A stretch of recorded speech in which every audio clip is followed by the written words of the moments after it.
Hello everyone, welcome back to another Wreck This Journal video. Today we are going to start with the test page.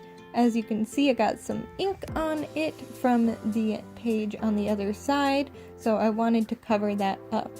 So to do that, I decided to cut a piece of watercolor paper to the size of the journal, and I swatched each of the colors in my palette. I wanted to see how the watercolor would work over the ink I had bought for Inktober. So I drew a square for each color in the palette and then drew a line through the middle and then painted over once it was dry. I tried to make a gradient to see how the colors would do from dark to light and how they would spread through the water when I used them. So I like the way this looks, but I'm not sure what I'm going to put on the other side yet. So for now, it's just the swatches of the watercolors on the test page. The next page we are going to do is doodle over the copyright page. So since it's penguin books, I decided, of course, to do a penguin, but not just any penguin, one of the Club Penguin penguins. Who else was obsessed with Club Penguin when they were younger?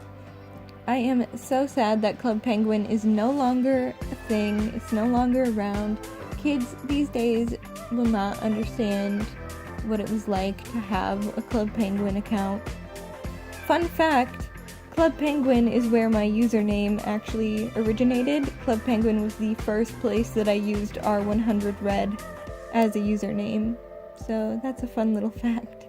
So, yeah, all I did for the artwork is I sketched out the penguin. I, of course, had to do a red one because of my username, and because it's my favorite color, I decided to give him one of the, what's it called, propeller hats?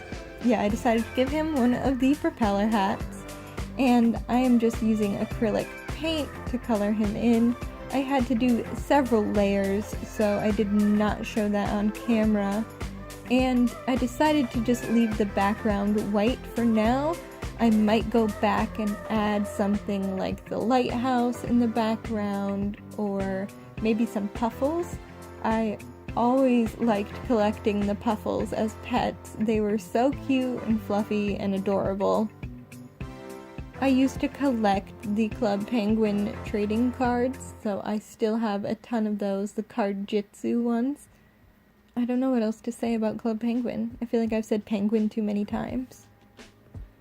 I used the back of my paintbrush to dot in the eyes, and I am using a Sakura Pigma Micron pen to outline. And this is how it turned out. Like I said, I might go in later on and add a background, but for now, this is what I've got. Next, we are doodling over the warning page. I've seen a lot of Game Boys done for this page. I've seen TVs. I've seen that character from Adventure Time that's like the Game Boy shape. I'm not sure what it's called. I'm sorry, I don't watch Adventure Time.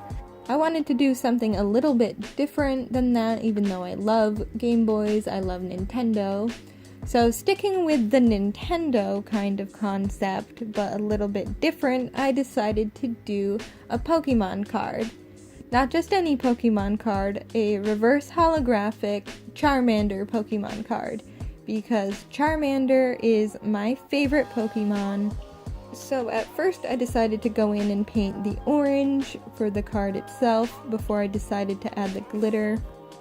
I decided I didn't want to copy the exact Charmander from the card. I wanted to use this Charmander painting that I had done back in college during Fine Arts Club. So I painted sort of the background that I had done, and then I printed out the photo and cut out the Charmander to glue in, because I didn't want to try to recreate that Charmander so small. And to make it holographic, I mixed some glitter with Mod Podge. I found this is the best way to use glitter without getting it all over the place.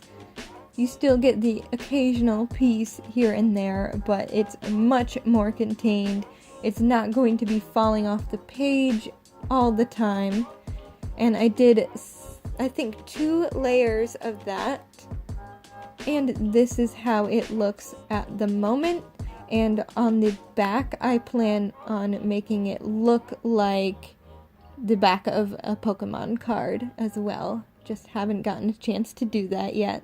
The next page is Press Leaves and Other Found Things. I went outside back in October and collected the leaves for this part while they were still pretty colors and not all on the ground.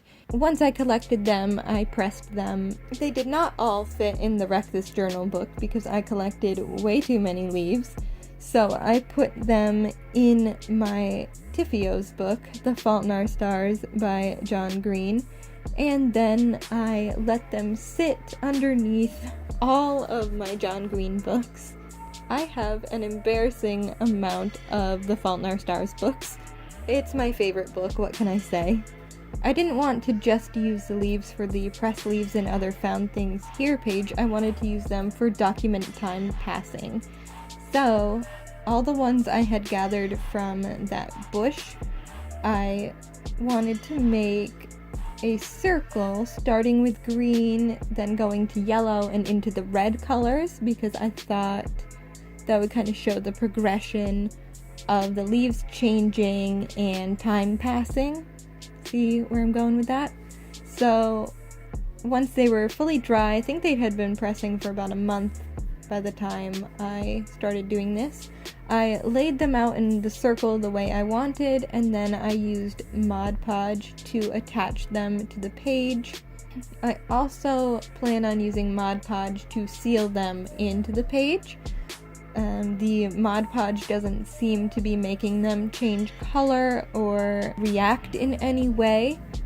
I did cut off some of these stems so that they would lay flatter in the book, because this does make the page a little bit bulky, but I am very happy with the way this turned out. It turned out better than I expected it would, and I'm really glad it kind of worked out the way I was envisioning it to be. And that is the end of the video. Thank you so much for watching. I will have another video up soon, so see you then. Bye!